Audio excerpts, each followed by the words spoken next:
Mike T. Mike, should the Cowboys pay or tag Tony Pollard? Tag him. He is a great player, Ryan. Averages over 5 yards a carry. Unfortunately, he got hurt in their last game here against San Francisco. So you want to make sure the rehab's going great. He is a running back, but he's a player that's absolutely indispensable for this offense, not only running the ball, but receiving as well. Okay. Dan Graziano, should the Cowboys bring back Zeke Elliott?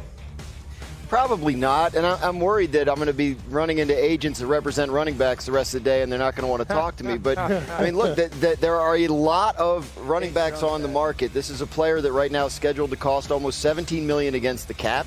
They'd save about $12 if they were to release him. You could get him to stay for a pay cut, but I think you have to assess what he is at this point in his career and whether you can find somebody maybe with a little more juice. Dan Orlovsky, the Cowboys need to extend Dak now. I mean, they have to strictly because his salary is so high. I mean, they're not in a good cap situation. I think he's the second most expensive quarterback in football next year behind Deshaun Watson. Just for the freedom of the moves that they have to make, they're going to have to sign a back at some point. They need to get another wide receiver, probably another tight end, and an offensive lineman. They're going to need some money probably to do it just for the financial freedom of it. Okay, so we'll see what happens there. In the meantime, the guy who's going to be calling his plays, Mike McCarthy, man, you had to hear what he had to say to reporters yesterday about his old offensive coordinator, Kellen Moore. Look at this. Kellen Moore wants to light the scoreboard up, but I want to run the damn ball so I can rest my defense. I don't have the desire to be the number one offense in the league. I want to be the number one team in the league with a number of wins and a championship. Look at Dan Graziano. I mean, the looks on your guys' faces.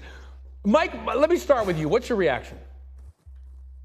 I'll tell you what, I was shocked and disappointed. There is a code and there is protocols within the coaching fraternity. You're the head coach. You made a decision to move on from the offensive coordinator. You thank him, you wish him well, and it's ancient history.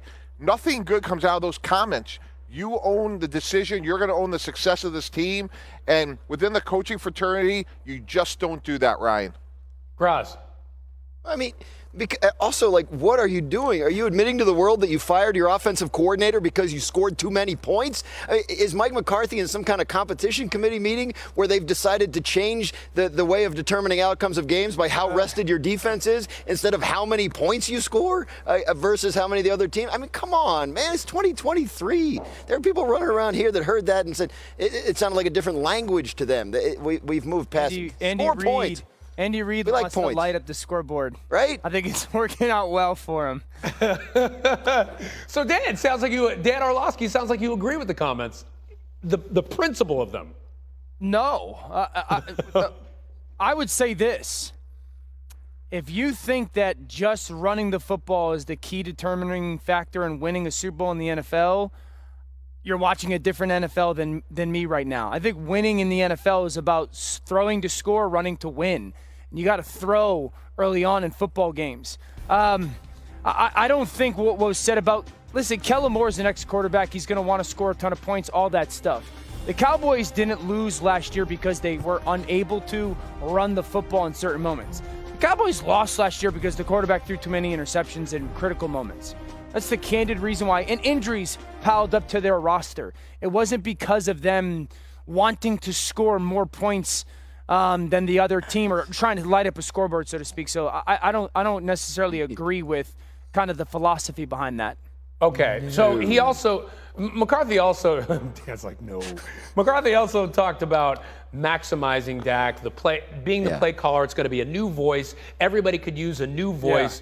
Yeah. So Graz, what are you hearing and what do you think about McCarthy trying to maximize Dak through calling the plays? Well, I think sort of go back to what we're talking about with Ezekiel Elliott. Like, you have to assess what you have on your offense in terms of explosive playmakers and frankly, get more of them. When Tony Pollard got hurt in the playoff game, they pretty much had one guy left on the field that was going to be an explosive, difference-making type of offensive player, and that was CeeDee Lamb. They need to get more around him. Like, is Michael Gallup going to be better a year removed from his injury? Maybe, but they need to be thinking about guys that can make game-breaking type of plays to put around CeeDee Lamb and Dak Prescott. Can I jump in here real quick, Go ahead. Brian? Can I jump in on this conversation? So, first of all, you have to answer the question of what is the maximization or where is the max for Dak Prescott?